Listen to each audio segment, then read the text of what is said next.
नमस्कार साथियों, सार्थक पहल बदलाव हमसे में पुनः एक बार स्वागत है।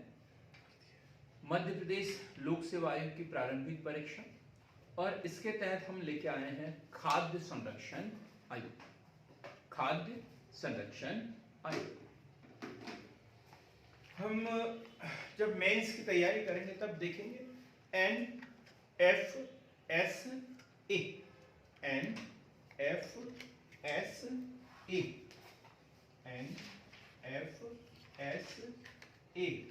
National food security act, national food security act, खाद्य सुरक्षा अधिनियम, खाद्य सुरक्षा अधिनियम। और इसके तहत क्या किया, सबको पता है भारत में जो है 30% से अधिक जो जनसंख्या है वो गरीबी रेखा से नीचे जीवन यापन करती है। और ये संपूर्ण जनसंख्या का जो या तो गरीबी रेखा से नीचे है या गरीबी रेखा के आसपास है, जो अपने जीवन की मूलभूत आवश्यकताओं को पूरा करने के लिए भी संघर्ष कर रही है। ऐसे लोगों के लिए कम से कम 2 वक्त की रोटी उन्हें उपलब्ध हो जाए, इसके लिए सरकार ने विभिन्न प्रयास किए हुए हैं।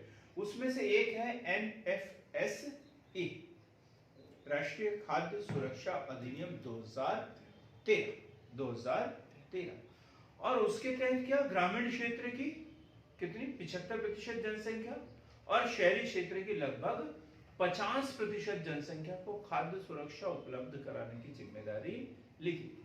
और इसके तहत क्या है, मोटे अनाज जैसे मक्का, ज्वार, बाजरा वगैरह 1 रुपए प्रति किलो, चावल नहीं गेहूं 2 रुपए प्रति किलो और चावल 3 रुपए प्रति किलो के हिसाब से उन्हें उपलब्ध कराना है, इसकी सुरक्षा उन्हें देना है। सरकार ने क्या किया, इसके लिए पहले से ही पीडीएस प्रणाली चालू की थी। PDS public distribution system. तो पुनरीक्षित जो प्रणाली है ये शुरू की थी 1992 में। पहले तो ये बहुत पहले से शुरू हो गई थी और शुरुआत में शहरी क्षेत्र के लिए की गई थी कि वहां पर सभी लोगों को अनाज जो है वाजिब कीमतों पर मिल जाए। लेकिन राशन कार्ड के माध्यम से पुनरीक्षित पीडीएस प्रणाली, सार्वजनिक वितरण प्रणाली कब शुरू की गई, 1992 में। फिर क्या किया कि इसमें राशन कार्ड वगैरह जो बनाना है ये किसकी जिम्मेदारी, राज्य सरकार की है, और खाद्यान्न उपलब्ध कराना केंद्र सरकार की जिम्मेदारी। तो अब क्या है, इसमें राशन कार्ड सबके बन जाते थे और सबको राशन मिलता था। लेकिन सरकार ने देखा कि इसमें वो वर्ग जो छूट रहे हैं जो वास्तव में बहुत अधिक गरीब है, तो फिर क्या किया, इसको TPDS, टारगेटेड पीडीएस प्रणाली, लक्षित सार्वजनिक वितरण प्रणाली। इसमें क्या किया, गरीब कौन है, गरीबों में अति गरीब कौन है, उनको एक अलग तरीके का राशन कार्ड दिया जाए और फिर उन्हें राशन उपलब्ध कराया जाए कम से कम कीमतों पर। अब कार्ड की 2 श्रेणियां बन गई थी, एक व्हाइट और एक ब्लू। व्हाइट मतलब सफेद कार्ड एपीएल, गरीबी रेखा से ऊपर, एबो बीपीएल लाइन, और ब्लू मतलब बिलो, गरीबी रेखा से नीचे वालों के लिए, और इन पर ये कम कीमतों पर उन्हें राशन उपलब्ध कराया जाता था। फिर एक अनुशंसा और आई 2001 में, क्या, अति गरीब मतलब गरीबों में भी सबसे अधिक गरीब, जैसे विधवाएं हो गया, वृद्ध हो गए जिनके बच्चे वगैरह कोई नहीं है, या ऐसे जो एकदम भूमिहीन है और उनके पास में कमाई का भी कोई साधन नहीं है, ऐसे लोगों के लिए एक योजना है अंत्योदय। उनसे अंत्योदय 2001 में। तो अंत्योदय में जो कार्ड बने वो कैसे बने, पीले कार्ड।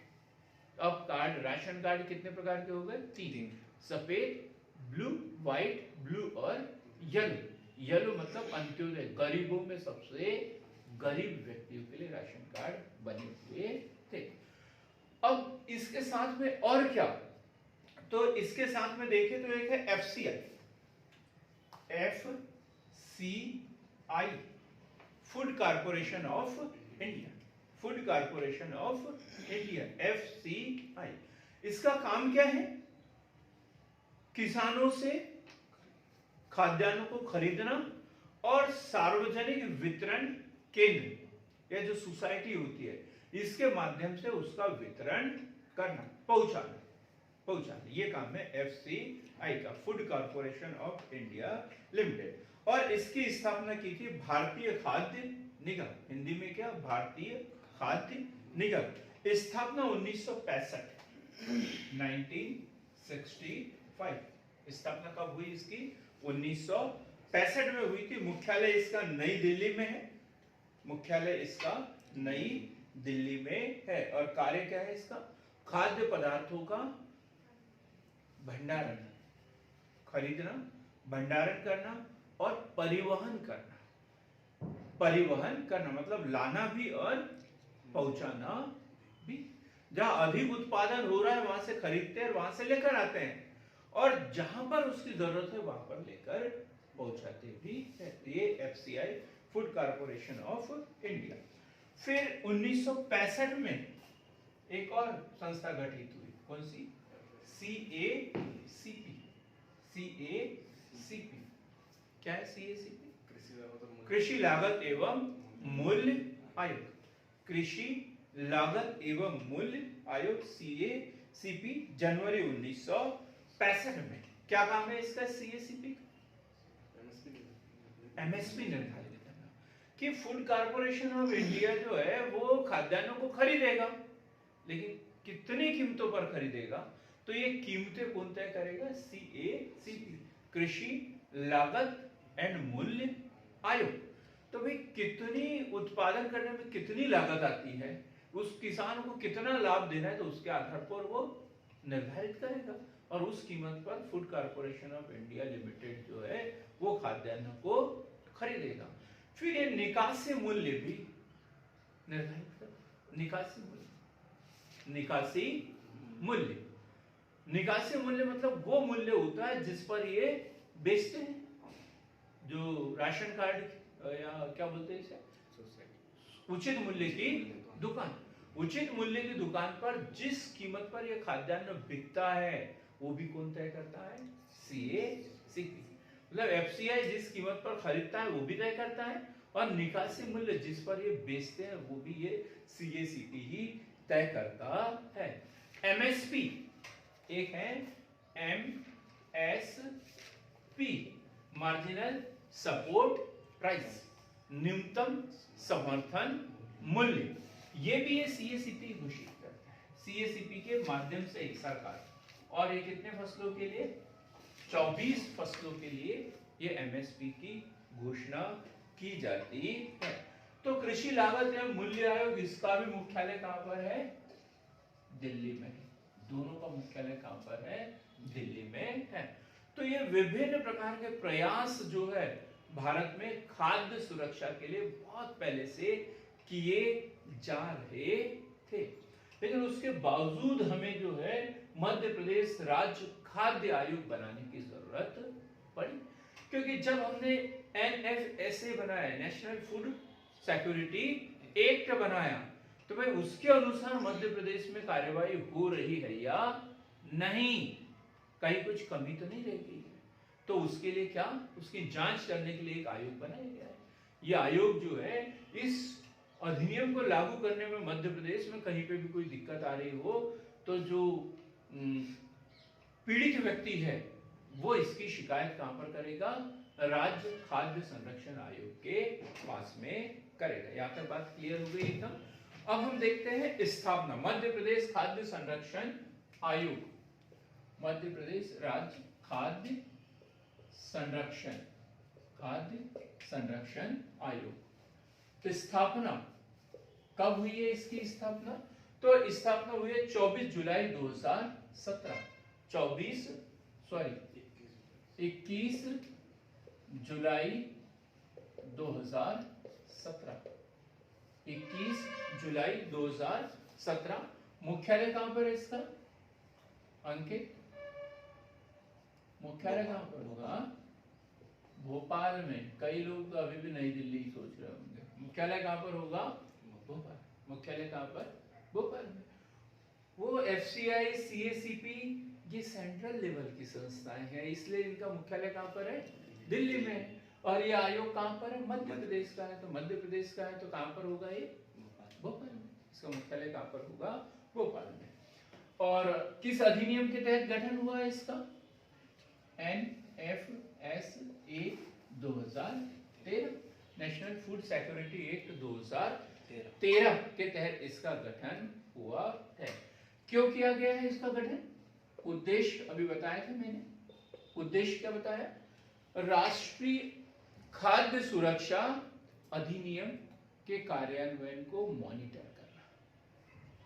NFSA के कार्यान्वयन को मॉनिटर करना, ये सही तरीके से हमारे देश में लागू हो रहा है या नहीं, इसके तहत सभी लोगों को खाद्यान्न उपलब्ध हो रहा है या नहीं, समय पर मिल रहा है या नहीं। अब इसकी संरचना देखेंगे। संरचना, इस आयोग में कौन कौन होते हैं? तो एक तो अध्यक्ष, एक कौन होगा? अध्यक्ष। और दूसरे नंबर पे कौन आएंगे? सदस्य। और सदस्यों की संख्या कितनी होती है? 5। सदस्य कितने होते हैं? 5। और एक होगा सचिव। एक कौन होगा? सचिव। सचिव एक होगा। तो एक अध्यक्ष, 5 सदस्य और सचिव। सदस्य कितने इसमें? 5। अब प्रश्न ये उठता है कि ये जो सचिव होगा ये कौन होगा? तो राज्य में संयुक्त सचिव या उससे उच्च, ये कौन होगा? संयुक्त सचिव या उससे उच्च रैंक का अधिकारी होगा। उससे निचले स्तर का सहायक सचिव नहीं हो सकता। ठीक, राज्य संयुक्त सचिव या उससे उच्च रैंक का अधिकारी इसका सचिव होता है। अब हम बात करते हैं सदस्यों की। सदस्य कौन कौन से होंगे इसमें? कितने सदस्य हैं? 5। 5 सदस्य हैं तो कम से कम इसमें 2 महिला होना चाहिए। 2 क्या होना चाहिए? महिला। और एक सदस्य होना चाहिए एससी का और एक सदस्य होना चाहिए एसटी का। तो ये जो आयोग है इसमें कम से कम 2 महिलाएं होना है, एक एससी का सदस्य होना चाहिए और एक एसटी का सदस्य होना चाहिए। ये महिला यदि एससी की हो गई तो फिर ये वाला कैंसिल हो जाएगा। ठीक है, जैसे भी हो, 2 महिला हो, चाहे वो एससी की हो, एसटी की हो, ओबीसी की हो, किसी की भी हो। और यदि महिला एससी की नहीं है तो एक एससी का अलग से सदस्य होगा और एक एसटी का भी सदस्य होगा। बात क्लियर हो गई यहाँ पे? अध्यक्ष कौन होगा इसमें? अध्यक्ष के लिए क्या योग्यताएं होगी?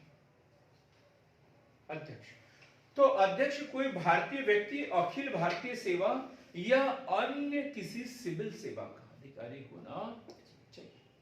ठीक है, क्या अखिल भारतीय सेवा? अखिल भारतीय सेवा कौन सी होती है? आईएएस, आईपीएस, आईएफएस, इसका होना चाहिए। या अन्य सिविल सेवा, राज्य के अधीन कोई पद धारण किया गया हो। राज्य के अधीन कोई पद धारण किया गया हो, ऐसा मतलब कोई अधिकारी लेवल का होना चाहिए। नेता है क्या इसमें? नहीं, अधिकारी होना चाहिए। तो क्या कोई भारतीय व्यक्ति अखिल भारतीय सेवा का या अन्य सिविल सेवा या संघ राज्य के अधीन कोई पद धारण कर लिया हो, कृषि, सिविल, आपूर्ति, पोषण, स्वास्थ्य के क्षेत्र में प्रशासनिक अनुभव जिसके पास में हो। किस क्षेत्र में? कृषि है, सिविल, आपूर्ति, पोषण, स्वास्थ्य, खाद्य सुरक्षा आदि के संबंध में विशेष ज्ञान व अनुभव रखने वाला व्यक्ति होना चाहिए। ऐसे व्यक्ति को इसका अध्यक्ष नियुक्त किया जाता है। साथ ही साथ इसे कृषि, मानवाधिकार, खाद्य सुरक्षा आदि का भी विशेष अनुभव उसके पास में होना चाहिए। तीसरा है जिनके पास निर्धनों के खाद्य और पोषण संबंधी अधिकारों में सुधार लाने से संबंधित कार्य करने का रिकॉर्ड हो। निर्धनों के लिए उसने कार्य करने का कोई अच्छा काम किया हो, ऐसा कोई काम किया हो, तो ऐसे व्यक्ति को ही, ऐसे व्यक्तियों को ही इनमें अध्यक्ष एवं सदस्य नियुक्त करते हैं। तो अलग अलग क्षेत्र पर है, प्रशासनिक होना चाहिए, तो खाद्य सुरक्षा के क्षेत्र में कार्य करने का अनुभव होना चाहिए, तो खाद्य एवं पोषण संबंधी अधिकारों के लिए कार्य करने वाले व्यक्ति होना चाहिए, तो एक अध्यक्ष होगा और बाकी सदस्य। तो अलग अलग क्षेत्रों में काम करने वाले अलग अलग व्यक्ति को इसमें नियुक्त करेंगे। एक खाद्य सुरक्षा के संबंध में, एक मानव अधिकारों के संबंध में, एक बाल अधिकारों के संबंध में कार्य करने के जो विशेषज्ञ लोग होंगे, इनको सदस्य के रूप में इसमें चुन लिया जाता है। क्लियर होगी बात?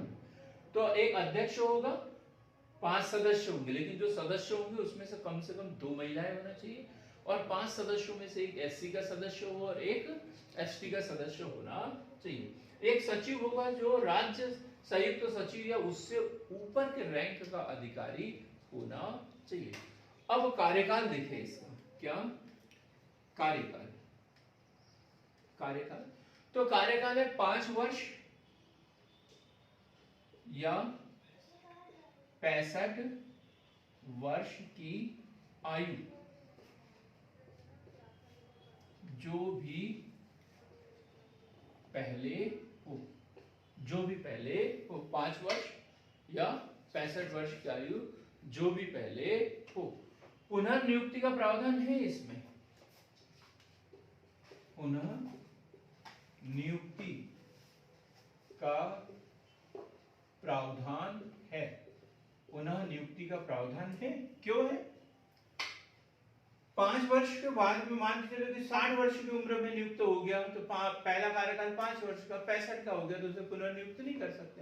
लेकिन यदि कोई 55 साल की उम्र में नियुक्त हो गया, एक कार्यकाल हुआ तो 60 वर्ष का हुआ, तो दोबारा भी उसे नियुक्त कर सकते हैं।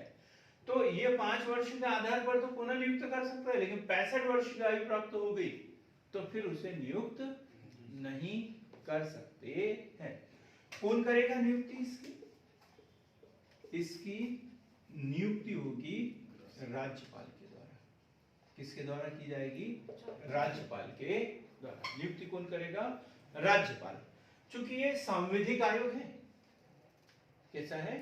सांविधिक, तो एक एक्सेप्शन हो गया इसमें। तो वैसे तो नियम से किसके द्वारा करना चाहिए? राज्य सरकार द्वारा करना चाहिए, लेकिन ये कौन करेगा? राज्यपाल। तो फिर सेवा शर्तें कौन?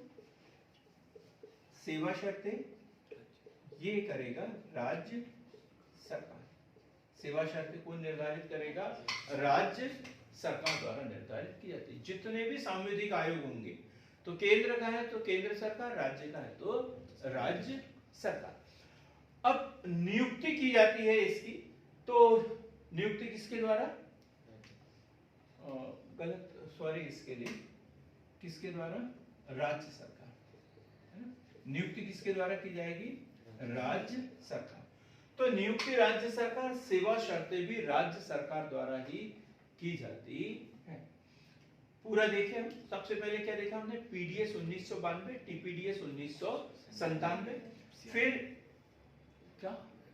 अंत्योदय, अंत्योदय 2000-2001, फिर एफसीआई 1965, सीएसीपी 1965, एमएसपी, ये 24 फसलों के लिए सरकार द्वारा घोषणा की जाती है।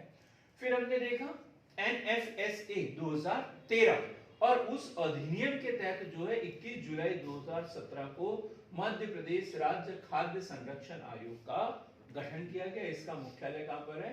भोपाल में है। उद्देश्य क्या है? एनएफएसए का संचालन जो है वो सही तरीके से मध्य प्रदेश में हो रहा है या नहीं। इस संरचना में एक अध्यक्ष होंगे, 5 सदस्य होंगे और एक सचिव होगा। कार्यकाल इसका 5 वर्ष या 65 वर्ष की आयु जो भी पहले हो, लेकिन इसमें पुनर्नियुक्ति का प्रावधान है। 65 वर्ष की आयु के बाद में नियुक्ति नहीं की जाती है। नियुक्ति और सेवा शर्तें राज्य सरकार द्वारा निर्धारित की जाती है। अब हम बात करते हैं ये कार्य कौन सा करता है? कार्य कौन सा करता है? तो कार्य क्या बताया? एनएफएसए, राष्ट्रीय खाद्य सुरक्षा अधिनियम। तो उस संबंध में कौन कौन सी समस्याएं आ रही है उसको जांच करना इसका कार्य है। राज्य सरकार के संबंध में इस अधिनियम के कार्यान्वयन को मॉनिटर करना और इसका मूल्यांकन करना। मॉनिटर करना सबसे पहले तो एनएफएसए को मॉनिटर करना और उसका मूल्यांकन करना कि अनाज मिल रहा है समय पे मिल रहा है या नहीं, गुणवत्तापूर्ण है या नहीं, ये जांच करना। उल्लंघन पर स्व प्रेरणा से तथा शिकायत पर जांच करना। यदि कहीं पर उल्लंघन हो रहा है, इस खाद्य सुरक्षा अधिनियम का उल्लंघन हो रहा है, तो स्व प्रेरणा से भी जांच कर सकते हैं, नहीं तो फिर कहीं से शिकायत मिलेगी तो जांच करेगा। स्व प्रेरणा पर भी जांच कर सकते हैं और शिकायत पर भी जांच कर सकते हैं। इस अधिनियम को और बेहतर तरीके से कैसे कार्यान्वयन कर सकते हैं, अधिनियम का बेहतर तरीके से कैसे क्रियान्वयन कर सकते हैं, इसके लिए राज्य सरकार को सलाह देना। जैसे अभी कोविड काल आया था, कोविड काल था, और उस समय क्या था, सब कमर्शियल वाहन वगैरह सब बेच थे, सब रास्ते बंद कर दिए थे। तो ऐसे समय में जो है अब खाद्यान्न कैसे पहुंचाया जाए, तो 3 महीने का इकट्ठे दे देना, फ्री में दे देना, पैसे बाद में देते रहेंगे, जो जहां है उसको वहीं पर दे देना। One nation one ration card जैसे कॉन्सेप्ट लेकर आना, ये ऐसे ही आयोग की सलाह के आधार पर ही किए गए हैं। दिया ना इसमें 3-3 महीने का इकट्ठे दे देते हैं। अभी भी क्या करते हैं, 1 महीने का फ्री अलग से दे रहे हैं, मतलब 1 महीने का जो 1 रुपए 2 रुपए 3 रुपए के आधार पर दे रहे हैं, और एक क्या कर रहे हैं, उतना ही क्या कर रहे हैं, एकदम निःशुल्क उपलब्ध कराया जा रहा है। तो अधिनियम के कार्यान्वयन के लिए राज्य सरकार को सलाह देना, वार्षिक रिपोर्ट तैयार करना। ये जो आयोग होता है, जो एनएफएसए का जो क्रियान्वयन हुआ है उसके ऊपर वार्षिक रिपोर्ट ये तैयार करता है और राज्य सरकार को सौंपता है। राज्य सरकार इसे राज्य विधानमंडल के समक्ष प्रस्तुत करती है। जिला शिकायत निवारण अधिकारी के आदेशों के विरुद्ध अपीलों की सुनवाई करना। भाई कहीं पर जैसे खाद्य सुरक्षा से संबंधित कोई मामला आया है, किसी सहकारी समिति का हो, कहीं का हो, तो वो तो जिले में चलेगा, जिला शिकायत निवारण अधिकारी के पास में, और वहां से पीड़ित कोई है, यदि उससे संतुष्ट नहीं है तो उसकी अपीलों कहां करेगा, राज्य खाद्य संरक्षण आयोग के पास में करेगा। वो अपीलों को भी सुनता है। कहां की अपीलें, जिला शिकायत निवारण अधिकारी, जिला शिकायत निवारण अधिकारी के आदेशों के विरुद्ध अपीलों की सुनवाई करता है। त्यागपत्र वो पद से हटाया जाना, वही नियुक्ति राज्य सरकार करती है, सेवा शर्तें राज्य सरकार तय करती है, तो त्यागपत्र भी किसको देंगे, ये राज्य सरकार को देंगे, या राज्य सरकार इनसे मांग भी सकते हैं, बर्खास्त भी कर सकते हैं। बर्खास्त करने के लिए कुछ आधार होते हैं, ये तो सबको पता है कौन कौन से आधार होते हैं, जैसे दिवालिया होना, पागल या दिवालिया हो जाना, शारीरिक या मानसिक अक्षमता या असमर्थता, अपराध के लिए दोषित हो जाना। ये कॉमन सी बात है, हर इसमें यही लिखना है, अपराध के लिए दोषित हो जाना, पद के दुरुपयोग करने पर, पद का दुरुपयोग करने पर, कहीं और लाभ का पद ग्रहण करने पर, जहां आपको यहां नियुक्त किया है और आपने और कहीं पर लाभ का पद ग्रहण कर लिया, बाहर की संचित निधि से वेतन मिल रहा है, तो फिर आपको यहां से कार्य मुक्त कर दिया जाता है। सिविल न्यायालय की शक्तियां इनको प्राप्त है, सिविल न्यायालय की शक्तियां इनको प्राप्त है। तो क्या होती है सिविल न्यायालय की शक्ति, समन जारी करना, साक्ष्य लेना, दस्तावेज मंगाना, शपथ पत्र पर साक्ष्य लेना, ये सब इनको सिविल न्यायालय की शक्तियां इनको प्राप्त दी गई है।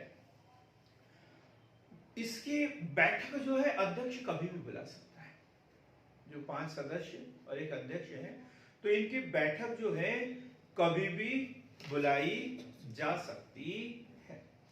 मध्य प्रदेश में जो नवीनीकृत पीडीएस प्रणाली है 1 मार्च 2014 से शुरू की गई है, 1 मार्च 2014, ये जब से ये एनएफएसए बना है उसके बाद से। और अंतरराष्ट्रीय स्तर पर तो हमने देख लिया पीडीएस प्रणाली कब, 1992। सिविल न्यायालय प्रक्रिया जो 1908 के अधीन इसे सिविल न्यायालय की शक्ति प्राप्त है, सिविल न्यायालय की शक्ति इनको प्राप्त है। केंद्र सरकार की अनुमति से, केंद्र सरकार की अनुमति से 2 या 2 से अधिक राज्य मिलकर संयुक्त राज्य खाद्य संरक्षण आयोग का भी गठन किया जा सकता है। संयुक्त राज्य खाद्य संरक्षण आयोग का भी गठन किया जा सकता है। जब पहली बार 2017 में इसका गठन किया गया था, तब इसके अध्यक्ष थे राजकिशोर सवाई। राजकिशोर सवाई तो प्रथम अध्यक्ष और यही कार्यरत को राजकिशोर सवाई। और एक सदस्य होते हैं, तो सदस्य कौन इसके? राजीव चंद्र दुबे। सदस्य कौन? सॉरी, सदस्य सचिव, सचिव इसके कौन? राजीव चंद्र दुबे। राजीव चंद्र दुबे। तो फिर से देखो, तो स्थापना कब हुई? 21 जुलाई 2017। किस आधार पर है? तो NFSA 2013। कार्य क्या है कि ये जो हमने देखा NFSA, PDS, PPDS, ये सही तरीके से कार्य कर रहे हैं या नहीं, इनकी निगरानी करना, इनके संबंध में शिकायतों को सुनना इनका कार्य होता है। इनका कार्यकाल हमने पढ़ा, तो कार्यकाल क्या? 65 वर्ष या 17 वर्ष की आयु, जो भी पहले हो। 5 वर्ष या 65 वर्ष, 5 वर्ष या 65 वर्ष की आयु, जो भी पहले हो, ये इसका कार्यकाल होता है। तो बहुत बहुत धन्यवाद हमारे साथ में बने रहने के लिए। हमारे चैनल को लाइक कीजिए, शेयर कीजिए, सब्सक्राइब कीजिए। अगला जो हमारा वीडियो होगा वो होगा राष्ट्रीय सूचना आयोग, राज्य सूचना आयोग। तो हमारे चैनल को सब्सक्राइब कीजिए, बेल आइकन को दबाएं ताकि अगला वीडियो आपको समय पर प्राप्त हो सके। बहुत बहुत धन्यवाद।